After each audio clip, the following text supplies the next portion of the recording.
This is going to be a much shorter video because I'm pretty tired and this is quite difficult to do. This is my first post-op video since having my lap band. There's a few things I just sort of talk about the whole procedure and how it went. The first thing that was fairly notable was that they had massive issues finding my veins, which is not too different because a lot of people, do have issues every time I give them blood for anything. It's an absolute hassle. But they did it in the operating room. So they had a couple of goes, got a few bruises at my arms from the failed attempts, but they ended up getting a ultrasound out and trying to find them that way. Apparently all my veins are very deep and very small, but that was a very long time. I got to lay down on the operating bed watching other nurses count out all of the surgical equipment that they're going to use. That was fun. Not. So I woke up in a fair bit of pain. I didn't expect it to be that bad because I woke up after having my gallbladder and I wasn't in much pain at all, whereas this was different. But I think the difference is I really only had Panadol as a painkiller for this, whereas with my gallbladder I was on endone. So I'm sure that makes a huge difference. Most of the pain I'm experiencing is actually in my stomach itself. So the incisions, they're nothing to really write home about, but my stomach is just not happy. It's feeling much better, but there was just like wave after wave after wave of pain, and I realized a lot of that in the end was actually because I was starving. When I finally was given some soup to eat, it actually calmed it down a lot and felt much better. Once I was partway through the soup, I had my first wave of nausea, which was intense. I've never felt nausea like it before. I've never been so sick and not thrown up. And I've had another 3 since, so 4 in total. And your mouth just gets hot and it just fills with saliva, and you just honestly feel like you're going to throw up for days. Thankfully I haven't thrown up because I can't imagine how painful that would be. So the night in hospital was pretty horrible. They had me attached to an IV with just fluid just to keep me hydrated, and it just kept thinking it was blocked. So about 10 times overnight it went off.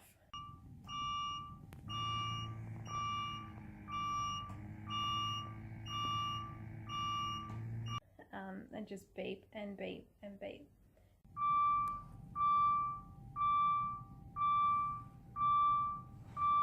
And each time I'd have to ring the nurse to come and turn it off and fix it.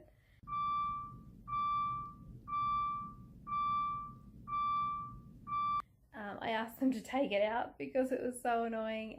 I asked if they could show me how to stop it because every time it went off, they, it would take them ages to come and do it.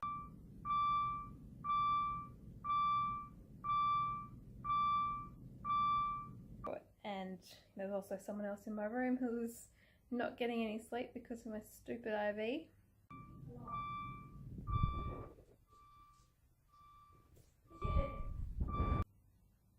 But they didn't end up taking it out until probably 10:15 or so the next morning, which is pretty frustrating because I was supposed to be home between 9 or 10, so it was pretty late. Yeah, so that annoying IV was a huge issue for me. Also, I was very hungry overnight, so I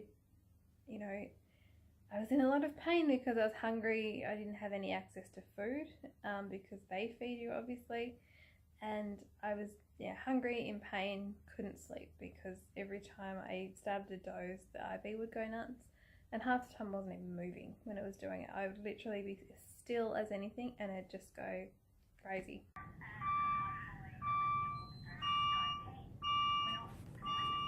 So I'm home now. I've been tracking what I've been eating a little bit. So I'm on the liquids part of the diet. Basically just had meal replacement shakes like Sustagen, Up and Go and Isaway, which my partner thankfully went out and bought me a whole bunch of extra stuff, otherwise I'd have just been having the Isaway. He also bought me some soup as well, which I had one of those last night, but that one tasted a bit like what I imagine bums taste like. The Isoate also has a really bad after flavour. I put some cacao in my shake this morning and it made it taste a lot better. It tasted worse to drink, but then there was no aftertaste, so I think that made it a bit better. One thing I didn't plan for was my complete lack of interest in food. The only reason I eat is because it's painful to be hungry, so that's the only reason why I will actually sit down and have something. And it does definitely settle. So I go from being in pain to not being in pain once I've had something in my tummy. One thing I was worried about is not being able to take pills, but I've been able to take, Panadol and any other pills I've been taking easy. I was told, I'd have to have water-soluble stuff, but no, they're going down just fine. So basically, I'm living on about 400 to 500 calories, or maybe 400 to 600 calories a day at the moment, which is why I'm so tired, I think. It's not a lot, and my brain's not working properly. It's pretty difficult, but I sleep a lot as well. One of the other things I didn't expect was how much my back and shoulders would hurt from being so inactive. I decided to move around a fair bit last night, which made it hurt more, but then when I went to bed it didn't hurt so much. But yeah, I didn't realise how much pain I'd be in from just the inactivity.